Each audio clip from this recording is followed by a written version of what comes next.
E aqui estamos nós mais uma vez. Boa noite a todos, boa noite a todas. Esse é o canal Humanize, Cultura Política, Deboche e Crítica. Estamos aí mais uma vez para comentar sobre os acontecimentos dos últimos tempos.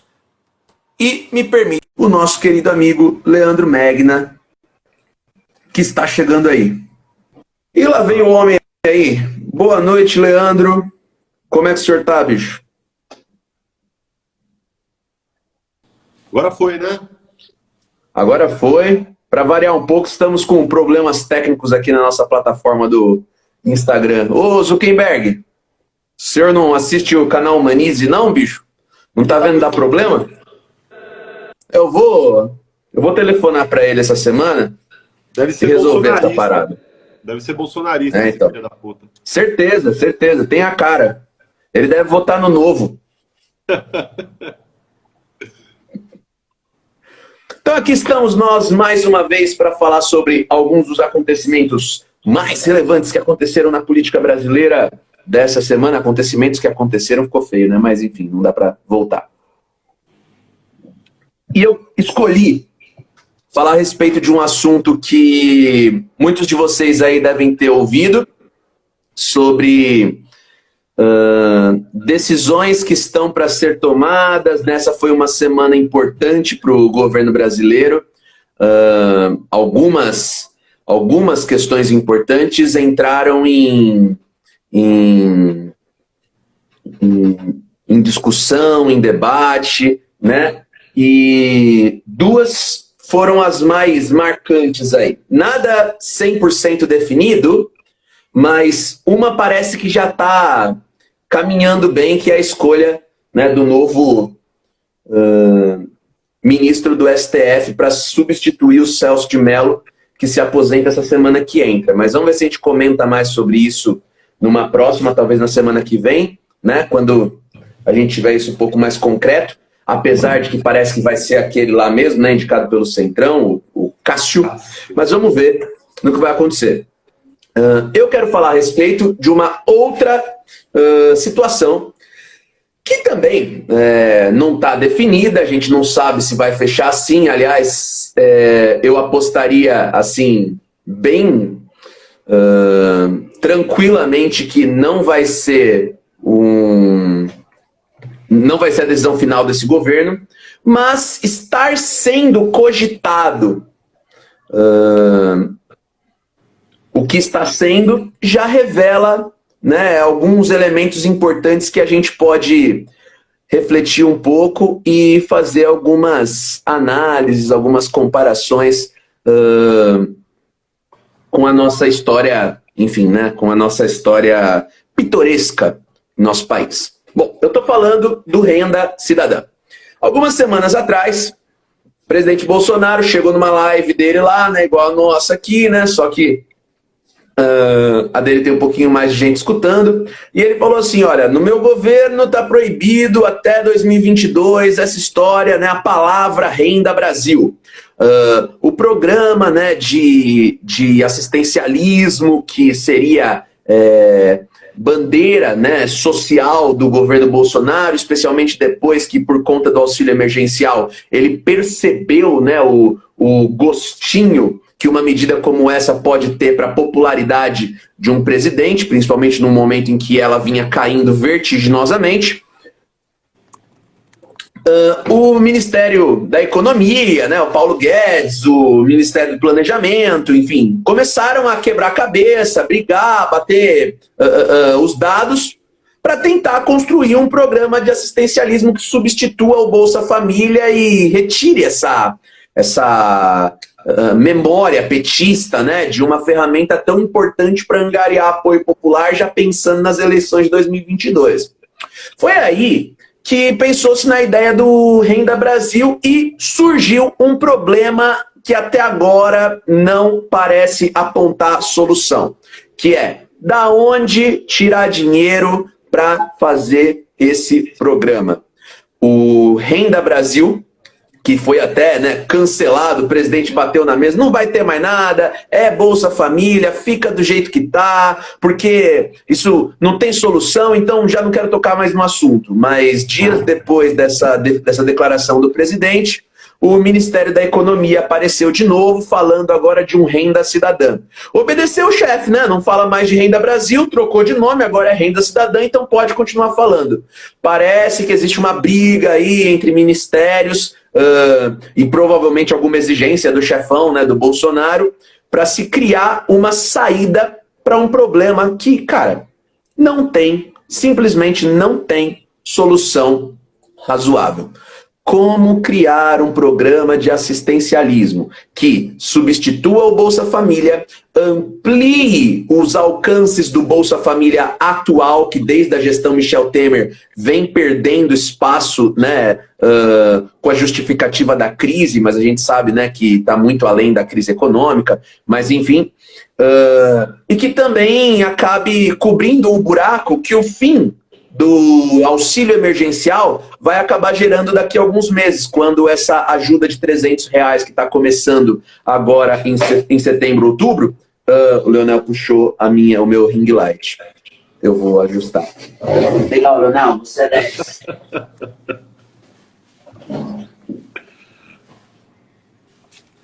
Acho que minha câmera tá suja, hein? Não é fácil aqui. Tcharam, voltou minha luz. Apesar de que, né, como o Rafael comentou aí, né, a gente provavelmente vai acabar sendo mais ouvido do que assistido, né, com a nossa plataforma de podcast que agora está lá no Spotify, sensacional, né, e que você pode também escutar a gente. Mas enfim, como eu dizia, o lance, então, é basicamente o seguinte: da onde eu vou tirar dinheiro para criar esse auxílio, para criar esse novo programa assistencial sem quebrar o teto de gastos da União? Bom, no governo Michel Temer houve uma grande vitória, né, dos grupos mais tradicionais, do Centrão no Congresso, que foi estabelecer a emenda constitucional que determinou o teto de gastos.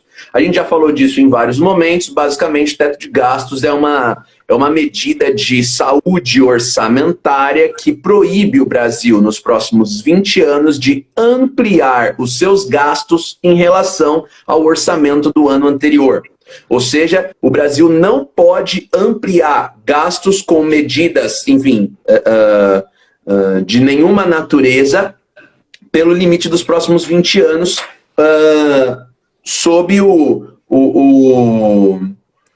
apenas sobre a consequência de agir de maneira contrária à determinação constitucional e acabar implicando em uma esfera de impeachment, de crime de responsabilidade e etc. Ou seja, o teto de gastos da União já é claramente um problema para as gestões. Porque o país cresce, a população cresce, as necessidades crescem e o teto de gastos amarra o orçamento.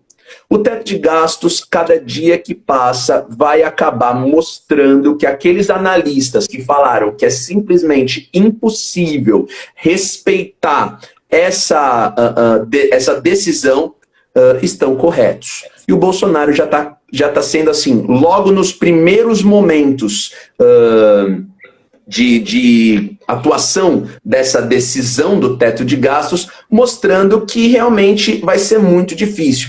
Muita gente apostou, bateu na tecla assim, cara, o teto de gastos ele é impossível de ser respeitado e não vai demorar muito para se jogar para a mesa de decisões as questões de que é preciso flexibilizar o teto de gastos, a gente precisa abrir uma exceção aqui, outra ali.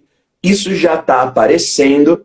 E o Bolsonaro vai ter que entrar em uma briga. Porque, por enquanto, a questão do teto de gastos ainda é muito, mas muito defendida pelo Congresso, sobretudo pelo Centrão.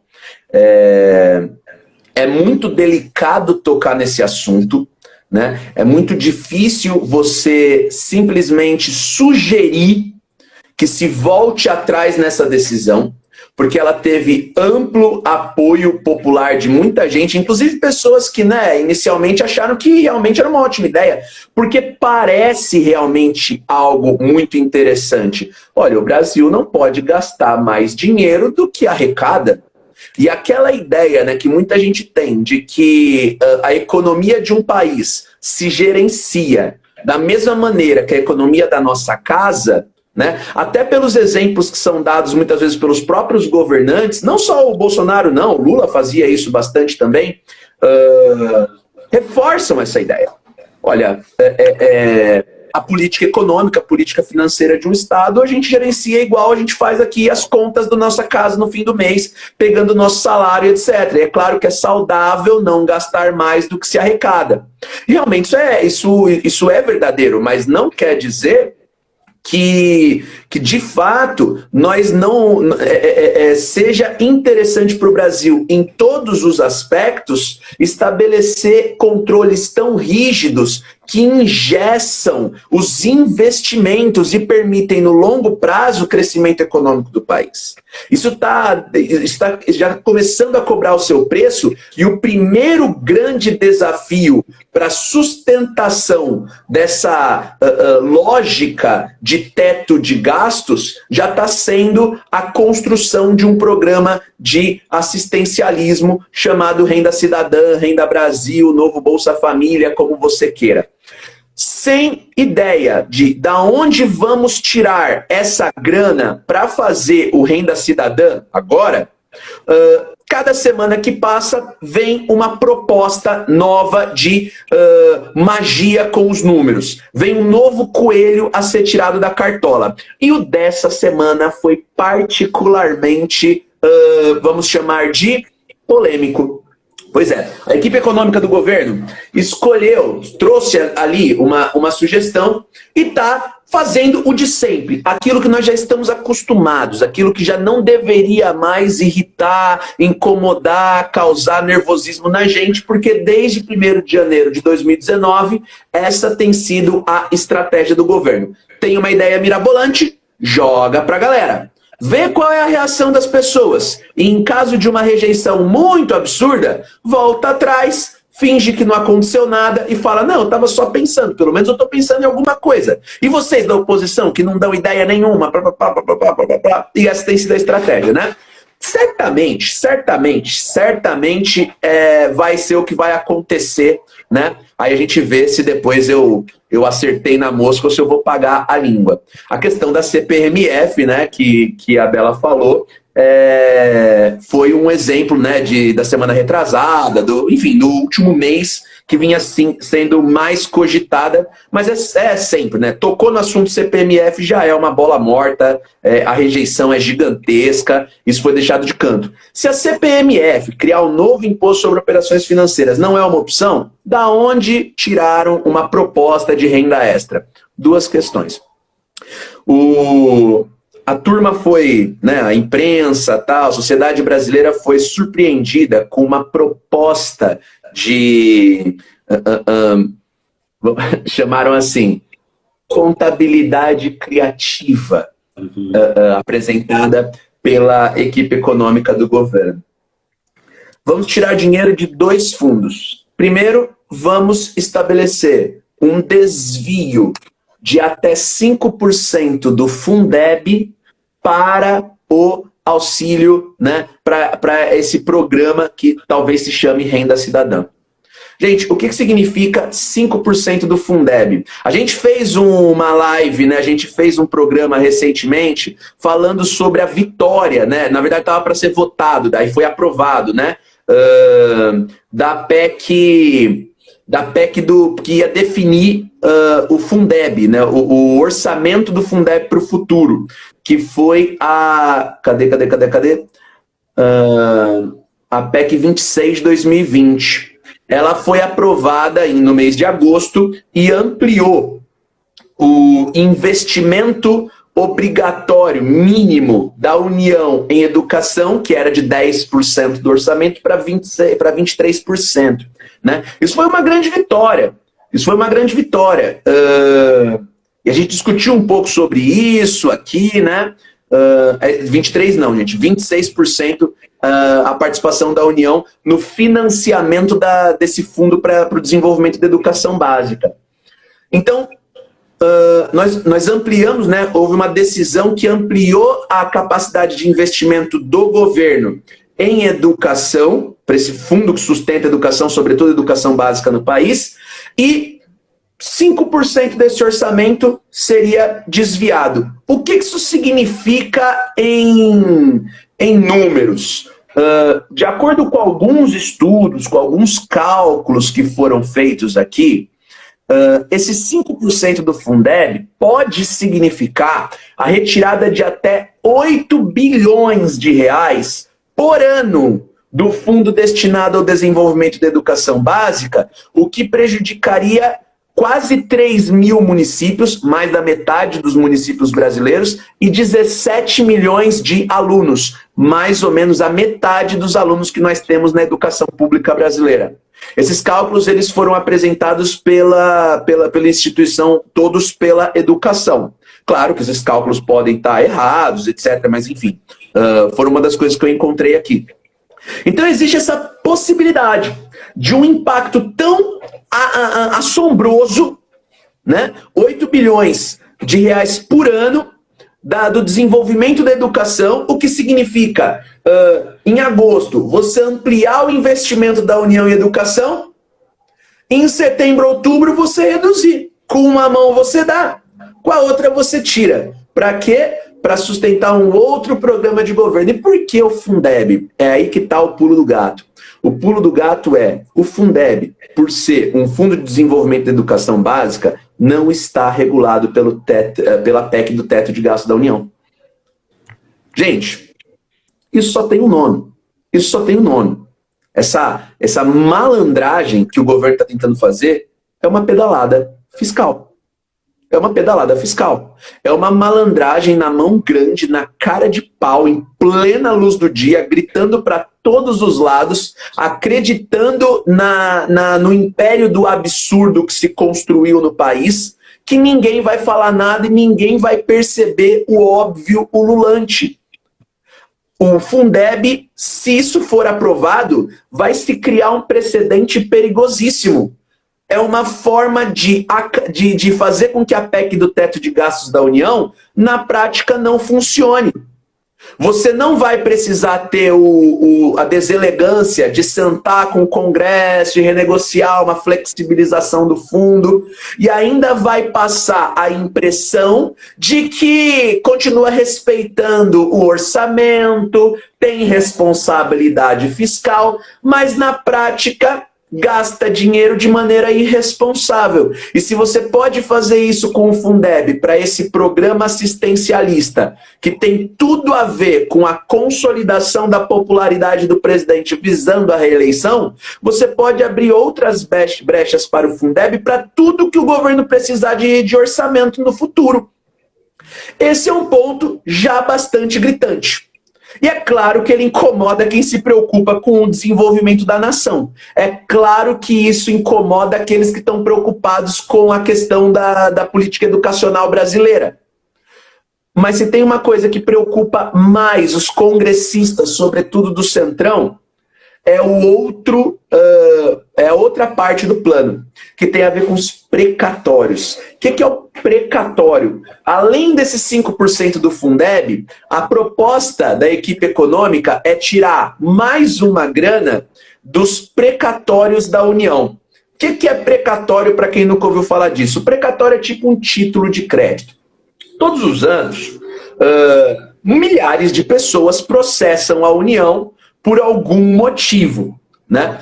Matheus, a gente está falando aqui da questão do Renda Cidadã, que é o novo Renda Brasil, que é o novo Bolsa Família, o programa assistencialista do Bolsonaro e as formas que o governo está tentando encontrar para bancar essa medida, né? Para bancar esse programa do governo sem desrespeitar o teto de gastos da União, que é um entrave que vai dificultar a vida dos governos todos aí para os próximos anos. O que é precatório? Suponha que você processou o Estado por algum motivo, tem uma dívida que, enfim, a União te deve por alguma coisa, você vai para a justiça e vence. O governo é sentenciado, você vence um processo judicial e precisa ganhar uma grana. Alguma indenização, algo que você tinha que ter recebido, ou alguém da sua família, qualquer coisa. O governo não vai te pagar na hora nunca, mas o governo vai te dar um título de crédito. Vai te dar um papel escrito, olha, o governo reconhece que te deve tanto. Esse papel chama precatório. É um título de crédito. E você vai tentar resgatar esse precatório em algum momento. Todos os anos, uma parte do orçamento é reservada para o pagamento de precatórios. Existe uma fila. Pessoas ficam anos na fila esperando a sua vez de ser contemplada com o direito de receber o que deve do Estado. Basicamente isso. E é claro que o governo não vai conseguir pagar tudo num ano só. Não estou nem dizendo que deva. Certo? Mas qual é a proposta do governo? Reduzir o pagamento de precatórios para o mínimo. Para o mínimo. Que significa, eu coloquei aqui também, limitar a 2% da receita corrente líquida da União. Isso é a mesma coisa que você pagar o mínimo da fatura do cartão de crédito todos os meses. Ou seja, você vai ampliar aquilo que o Estado deve, matando, dando um tiro no peito da intenção que o teto de gastos tem na prática. Se o desvio do Fundeb soava como uma pedalada fiscal, o uso dos precatórios para criar programas de governo é a essência básica da pedalada. É uma moratória. É uma moratória privada, por assim dizer. É uma coisa completamente fora de qualquer razoabilidade. E essa interessa não só a galera bem intencionada que pensa no desenvolvimento da educação. Isso aqui mexe com o interesse de gente poderosa que tem muitos milhões aí para receber de precatórios, de grandes empresas, etc. e tal. Essa aí cria uma política nebulosa, como disse o ministro Paulo Guedes, como ele disse, pode colocar o governo numa esfera perigosa, nebulosa, de impeachment, de irresponsabilidade fiscal e etc. Tem tudo para ser abandonada essa proposta. Tem tudo para essa semana que vai entrar ou para os próximos dias. O Bolsonaro fala que nunca levou isso em consideração, só estava ouvindo a ideia, deixar para lá e tentar encontrar outra. Só que se isso for levado adiante, é bem diferente de momentos anteriores. Porque antes mesmo do Fundeb ter sido aprovado em agosto, o governo já estava tentando desviar valores do Fundeb para pagar contas do governo. Já existia essa movimentação e o governo sofreu derrotas no Congresso por conta disso, numa época em que o Bolsonaro ainda mantinha aquela política conflituosa com o Centrão. Situação que hoje nós sabemos acabou. Os líderes de governo são do Centrão. Né? Por exemplo, um dos caras que está encabeçando essa proposta, que não tem nada a ver com o Paulo Guedes, é uma... Cortou. Voltou. Então, a minha voz. Agora estamos aí então de novo. Então, o Márcio Bittar, um deputado do MDB do Acre, é uma das grandes lideranças do governo agora que está por trás dessas propostas. Então, agora nós temos o Centrão na liderança do governo, na vice-liderança do governo. Não sei se você viu isso, Lê. Nessa semana, o governo trocou os deputados, acho que foi na quarta-feira, a vice-liderança do governo foi trocada. Né? Inclusive, a Carla Zambelli dançou nessa, né? O governo falou, ó, vocês que são meus cães amestrados, que vão continuar aplaudindo tudo que eu falo, não importa se vocês têm cargo ou se não têm, sai do espaço, perde a liderança do governo, a vice-liderança, e deixa eu colocar gente aqui que é inimiga. Deixa eu dar cargo para esses caras, certos privilégios, porque eu vou precisar deles. Agora, com o Centrão na mão, o governo pode conseguir aprovar essas coisas. As mesmas derrotas que o governo passou meses atrás sem o Congresso na mão, podem ser revertidas agora, que o Bolsonaro resolveu vestir a carapuça da governabilidade e fechar um casamento com o Centrão, que está deixando muita gente de cabelo em pé. A própria indicação do novo provável ministro do STF tem a ver com isso e está deixando muita gente aí inconformada nas redes. Né? Os bolsonaristas mais extremistas aí chamando de traidor, né? O Silas Malafaia fez um escândalo, né? Porque parece que é um cara que não é conservador, é um cara que não é claramente de direita, né? Católico. Mas a questão da religião, o próprio Silas Malafaia falou, e a gente sabe, já faz tempo, que o cargo para o terrivelmente evangélico é o próximo. É o próximo, é o segundo. Então o próprio Silas Malafaia falou, eu não queria um terrivelmente evangélico agora, mas eu queria um terrivelmente da direita, né? Ele nem soube usar a palavra conservador, né? Ele queria um terrivelmente da direita, tem que ser um cara de direita. E esse cara aí dialoga com o Centrão, dialoga com o PT, né?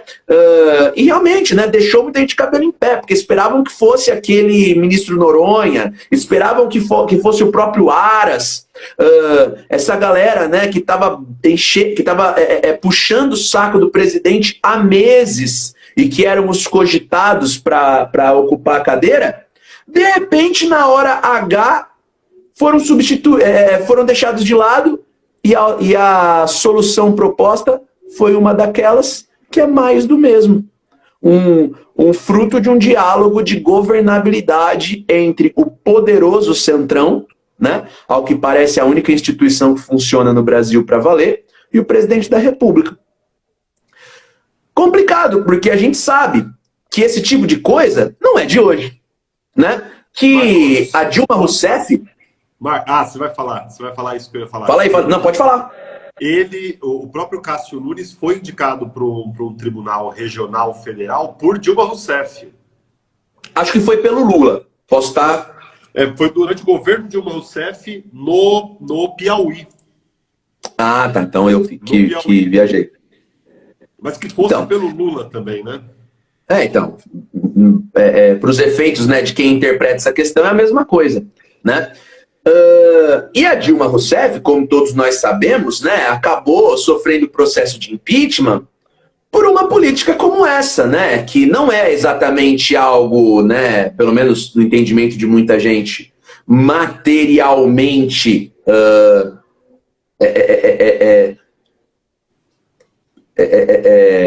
considerado crime de responsabilidade assim, né, de maneira inequívoca. Muitos falaram que foi simplesmente, né, uma contabilidade criativa, uma forma, né, de tornar as contas mais agradáveis, mais palatáveis, disfarçando um problema real, mas que pode gerar inseguranças, pode facilitar a corrupção e pode jogar para frente problemas de agora, ampliando a dívida do país, atrapalhando a questão da organização orçamentária, né? Então é muito admirável, né, que com a cara mais limpa do mundo, essa turma esteja verdadeiramente cogitando essas questões.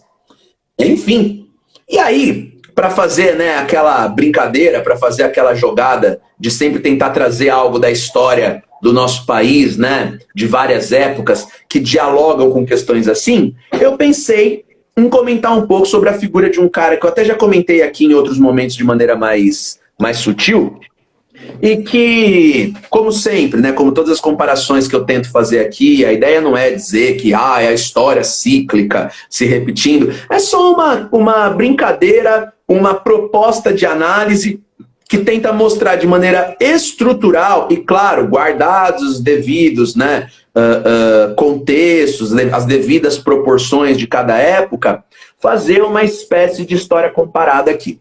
Pois que, na virada do século XIX para o século XX, nós tivemos um presidente da República muito caricato, muito pitoresco e ouvido por muita gente nas aulas de história. Ele governou de 1898 a 1902, o seu nome é Campos Salles. Eu já falei desse cara aqui para falar sobre a questão da política dos governadores e do voto de cabresto, que foi ele que criou. Mas para além disso, ou seja, você já sabe que é um cara show de bola, né? Foi o cara basicamente que inventou a política dos cafeicultores, a ideia do café com leite foi criada no governo dele. É esse tipo de cara sensacional. Pensando em política, né, de uma maneira mais concreta, a política econômica desse cara não foi menos sombria e assustadora. O Campos Salles foi um presidente da República que assumiu o país numa situação econômica não muito diferente da que nós vivemos hoje. Uma grande pressão inflacionária, uma dívida externa gigantesca, contas públicas para se acertar, um país economicamente todo bagunçado. E a prioridade de governo dele vai ser uma só: eu vou botar as contas em ordem, custe o que custar, e ele botou. O país passava por uma grande pressão inflacionária e ele precisava retirar dinheiro de circulação. O que fez? Ele literalmente queimou notas, ele cancelou obras públicas, ele demitiu funcionários, ele enxugou o Estado, aplicando uma política econômica de austeridade que muita gente hoje defende nestes exatos termos. Redução do funcionalismo público, né? Maior preocupação com a questão financeira, fim dos privilégios, fim das mamatas, que soa tão bem, né, aos ouvidos de todos e que realmente até um determinado ponto é maravilhoso, mas que foi feito pelo Campos Salles, adivinha só, ali na base, entre os funcionários públicos de menores privilégios, entre aqueles funcionários que realizavam as obras públicas que melhoravam a vida da população, que foram todas congeladas. O Campos Salles era um cara assim, né? Filho da elite paulistana cafeicultora. O Campos Salles era aquele cara que, se vivesse hoje, ninguém estranharia aparecer aí numa rede social maltratando um garçom, humilhando um policial, falando: você sabe com quem você está falando? Você sabe de quem que eu sou filho? Você sabe quem que eu sou? Você sabe quanto dinheiro eu tenho? Etc, né? Ele certamente estaria do lado dessa turma aí, dizendo que o politicamente correto é um inimigo, que o mundo tá chato e que as coisas já foram melhores antes. Certamente essa é a figura do Campos Salles. Ele era um tipo de figura que, no século XIX, não tinha a menor vergonha de falar abertamente que política é para os ricos mesmo. E que aos pobres cabe trabalhar e deixar para a elite intelectualizada o papel de gerir a nação. Ele era esse, ele falou isso literalmente, inclusive. E foi presidente da República eleito com 90% dos votos, tá certo? Menos de 3% da população brasileira votava na época do café com leite. Mas de qualquer jeito, ele é um cara que aparentemente chegou com aquela esperança: vamos ver se vai, né? De repente esse cara resolve. Mas a política econômica dele foi baseada nisso. Medidas de austeridade fiscal, corte de gastos, aumento de impostos. Isso ajuda a combater a inflação. Você reduz salários, você congela salários, você demite funcionários e aumenta os impostos, tira dinheiro de circulação. Maravilhoso. A inflação caiu tanto que chegamos a ter deflação, que é o contrário da inflação. Inflação negativa. Esse problema estava resolvido. Mas com as obras públicas paradas, com salários congelados e com essas medidas tão duras de cortes orçamentários, o desemprego se multiplicou. A miséria cresceu. A população viveu ainda pior e de maneira mais abandonada ainda. O governo do Campos Salles foi um governo tão desastroso do ponto de vista social que ele entregou as contas em dia. Pegou um governo no vermelho e entregou no azul para o próximo presidente, que inclusive era parceiraço dele, amigaço dele, o famoso Rodrigues Alves da revolta da vacina. Que um dia eu vou acabar falando, né? Porque vacina vai ser, se Deus quiser, um tema para as nossas lives futuras e não tão futuras assim, né? Mas mesmo entregando um governo no azul para o próximo, Campos Salles teve o último dia de mandato histórico. O seu trajeto do Palácio Presidencial para a estação de trem que ia levar ele de volta para São Paulo foi acompanhado por um cortejo popular que o vaiava, xingava, apedrejava seu carro. O seu trem teve que ser escoltado pela polícia, porque até o trem partir, ele foi apedrejado por um povo em fúria.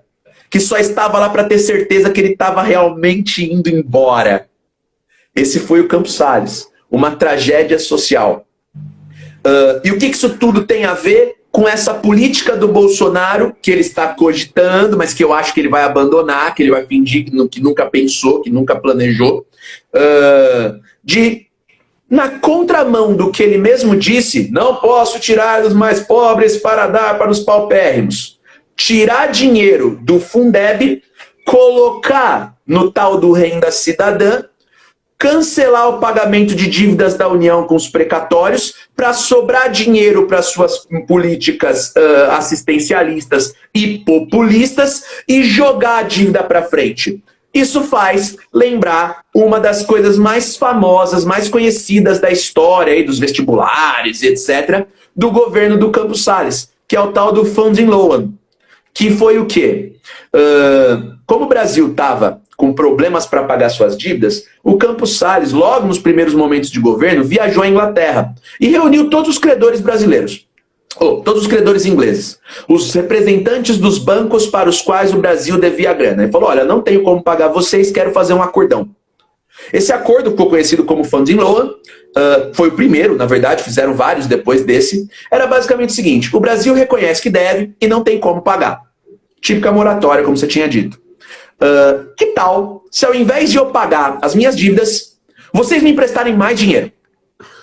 Eu estou pensando em 10 milhões de libras. Vocês me emprestam, eu recupero minha economia e pago tudo no futuro. Os banqueiros falaram, pô, mas jura que esse é o acordo? Você reuniu a gente para isso? Não, mas calma, como eu estou pedindo uma coisa que não se pede, eu tenho uma boa garantia. O presidente da República ofereceu como garantia por esse empréstimo novo, porque os banqueiros devem ter sentado lá falando, ele vai falar que dia que ele vai pagar pra gente. Ele falou, não vou pagar, não tenho como pagar, eu vim pedir mais. Garantia que foi oferecida. O governo ofereceu uma garantia pequena, tranquilo. Simplesmente ofereceu os rendimentos dos tributos protecionistas alfandegários do Rio de Janeiro. Ele ofereceu, basicamente, o controle dos portos do Rio de Janeiro para que os lucros com taxas alfandegárias, ou seja, simplesmente a principal fonte de arrecadação tributária do Brasil, fosse dada como garantia caso o Brasil não pagasse a dívida. Ele chegou até a oferecer também os rendimentos com as empresas de distribuição de água na cidade do Rio de Janeiro. Ou seja, basicamente entregou o Tesouro Tributário Brasileiro e a distribuição de água para iniciativa privada estrangeira, caso não pagasse a dívida externa. Com uma garantia como essa, os banqueiros, nossa, falam, não, se você está colocando o país como garantia, a vida das pessoas como garantia, toma aqui esse dinheiro de pinga, toma aqui 10 milhões. Ele voltou com muita grana, 10 milhões de libras, que deu para ele um governo tranquilo e estável. Governou com muita tranquilidade. Mas quando esse dinheiro seria pago? É aí que está o pulo do gato. O Brasil ficaria 13 anos sem pagar os juros e as amortizações da dívida externa, inclusive desses 10 milhões aí, junto com a dívida anterior. 13 anos. 13 anos depois, todo esse montante viraria uma nova dívida corrigida pelo prazo de suspensão do pagamento para ser paga nos próximos 63 anos. Ou seja, para governar com estabilidade, o Campos Salles condenou o Brasil para o resto do século. Só que não seria ele que iria pegar essa bomba. A bomba explode no colo dos presidentes futuros. Os presidentes futuros tiveram que fazer novos funding loans, jogando a dívida para frente, jogando o problema para frente, e provavelmente boa parte dessa dívida ainda está na nossa atual dívida interna, externa, etc. Porque hoje a gente simplesmente já não tem mais controle, não tem como prever o que medidas como essas afetaram ou deixaram de afetar no nosso país, mas a gente pode ter certeza absoluta que a nossa fragilidade e dependência deve em muito a governantes como Campos Salles, que por um tempo tiveram grande popularidade, mas, como a história pode deixar de aviso aí para quem quiser escutar, né, acabou pagando o preço. Não que ele tenha pagado exatamente um grande preço, né? O povo não gostava dele, mas ele não lidava com o povo. Governou com tranquilidade, passou o poder para o próximo, para quem quis, entregou as contas no azul, armou uma bomba relógio que explodiu décadas depois e hoje está no lugar que ele é que ele é adequado. A lata do lixo da história como um dos piores presidentes que o Brasil já teve. Esse é o Campos Soares. E esse foi o... Não é de hoje. De hoje. Lê, comentários, galera aí também, quem quiser falar. Quem quer falar é o Leonel. Lê. O Leonel é muito falante, principalmente quando eu tô aqui, né? Parece que ele percebe quando eu tô conectado com a internet, e aí ele começa a cantar. É sério? Né, Leonel? Falando de você, não vai embora não. Ao contrário, quando elas percebem que eu tô no computador, elas ficam na delas lá. Porque elas são mais maduras, né? Elas já são... São mais velhas. Né? Mas deixa eu só comentar algumas coisinhas aqui, Marcos.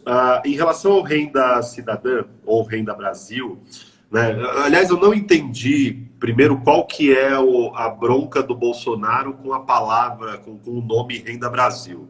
Né? Porque ele falou, não vamos mais falar de Renda Brasil, vamos falar de Renda Cidadã. Nem com o nome. É uma questão de nomenclatura, pura e simplesmente, né? Não foi. O lance da mudança do nome é porque o Bolsonaro, por alguns momentos, desistiu de criar um novo programa assistencialista. E falou, olha, não vai ter Renda Brasil, vamos continuar com o Bolsa Família até o fim do governo e acabou. Mas provavelmente alguém convenceu ele que não, que tinha que se criar alguma coisa nova, etc. E ele falou, pô, mas agora eu já falei o que eu faço. Vamos criar um terceiro então, né? E pronto, tá resolvido. Uma coisa interessante, né? Todas as vezes que eu vejo notícias a respeito aí do Renda Cidadã, do Renda Brasil, seja do que for, me vem à cabeça que isso surgiu ali na equipe do governo, agora que o Bolsonaro experimentou uma certa popularidade, e ele sabe que em dezembro acaba o auxílio emergencial, e ele quer manter essa popularidade, né? Então isso surgiu como uma medida meio que emergencial, de manutenção do auxílio emergencial, porque a impressão que eu tenho, mas isso eu não sei porque eu teria que pesquisar, é que isso nem plano de governo e nem em algum plano de governo estava. Né? Isso não estava em nenhum plano de governo do Bolsonaro, você ter um programa de distribuição de renda. Então me parece que é justamente uma medida que surgiu na cabeça da equipe do governo, num momento como esse, como uma das consequências do auxílio emergencial por conta da pandemia, né? Porque isso não era um plano de governo. Eu acho que eu estou certo em relação a isso. Eu vejo assim também. Pelo menos faz tempo que eu analisei, né? E não tinha muita coisa para analisar, né? O programa de governo do Bolsonaro, você lia em 10 minutos, eram uns PowerPoints, assim, né? Que você passava e simplesmente não tinha programa nenhum. Ele não tinha proposta de programa com nome, assim, vamos fazer isso. E de medidas de assistencialismo não existiam. Posso estar enganado, mas de memória aqui eu não me lembro de haver nada disso. Eu concordo, me parece muito uma medida, um projeto de governo estruturante tomado de improviso. De maneira oportunista, diante de uma circunstância que aconteceu, pô, mas e se a gente fizesse, né? Pode ser que traga resultado bom para nós. Exatamente. E em relação ao uso do Fundeb, um dos argumentos da equipe do governo também é que o desvio de parte do Fundeb não seria de fato um desvio, porque uma das exigências dos programas assistencialistas é a manutenção das crianças na escola. Então, teoricamente, isso já é uma exigência no Bolsa Família, né? Que as crianças frequentem a escola e que haja comprovação de frequência. E que esse dinheiro, ele de uma forma ou de outra, retornaria à educação, né? Porque é uma das exigências de manutenção da permanência na escola. O que é claramente um malabarismo argumentativo, né? Porque, de fato, o objetivo a gente sabe qual é o objetivo de uma medida de um governante que descobriu o gosto do populismo, né? Sem dúvida, sem dúvida. O Matheus perguntou aqui, um dos objetivos traçados pelo governo ao formar o Renda Cidadã seria aumentar o número de pessoas atendidas. Vocês acham que é apenas uma política pública midiática? É meio complicado você falar de aumentar o número de pessoas atendidas, né, quando a política dos últimos anos, né, desde que assumiu o governo Michel Temer, foi de enxugar o número de pessoas atendidas, né? Então me parece muito mais, mesmo como o Leandro falou, um malabarismo retórico para se promover a figura do presidente. Porque a sensação que vai passar é que o Bolsonaro atendeu mais pessoas do que o PT. Porque o Renda Cidadã, ou Renda Brasil, seja lá o que chame, aumentou o número de pessoas em relação ao Bolsa Família. Mas não vão tocar no assunto que nos últimos anos o Bolsa Família vem sendo desidratado, desde o impeachment. E que o número de pessoas atendidas vem caindo. Então me parece muito mais uma medida assim, 100% propagandística do que realmente uma política de desenvolvimento social, entende? Ainda que possa até ter esse impacto na prática, como o auxílio emergencial teve, né? O que você falou agora é uma coisa que dialoga com o que a Isabela falou no comentário de cima. Até porque esse governo foi eleito pregando algo oposto a políticas de distribuição de renda. Né? Então, tinha que acabar, né? Exatamente. Ele descobriu que é possível angariar votos dessa maneira, né? Mas é isso. E só uma coisa interessante, né? Você falou da questão dos precatórios, né? De você suspender o pagamento de precatórios e de como isso é um risco político para o governo, porque, na verdade, tem muita gente poderosa que espera o pagamento de precatórios, mas isso é também um risco econômico, né? Porque se gera uma insegurança jurídica de que o governo não honra com as suas obrigações. Então, do ponto de vista econômico, do ponto de vista de investidores, e lembrando que em 1998, quando a Argentina já estava ruim das pernas, ela quebrou de vez quando decretou moratória. Né, numa tentativa, os países que decretaram moratória, que a moratória é mais específica para dívidas externas, né, mas quando a Argentina decretou moratória, ela quebrou, né, ela já estava ruim, mas a ideia de decretar moratória para economizar dinheiro é um tiro no pé, né, porque você só prova que você não tem, apesar de não, além de não ter dinheiro, não tem compromisso com as dívidas, né. Exatamente, o governo Sarney também declarou moratória no final dos anos 80, né? É um tipo de coisa que só se faz quando realmente se está completamente sem saída. Porque o que o governo está propondo, assim, em uma palavra, com essa questão dos precatórios, é dar calote, não tem outro nome. É dar calote. O Brasil, que já vem desde o governo da Dilma Rousseff, perdendo confiabilidade na economia, né, no mercado internacional, o Brasil veio caindo em rankings, né, de controle a respeito da capacidade de honrar suas contas, etc. Lá no governo da Dilma Rousseff, isso foi muito impactante, né? O governo foi considerado um mau pagador, caiu no critério, né, das empresas que faziam um ranqueamento de capacidade de pagamento, de confiabilidade para investimentos.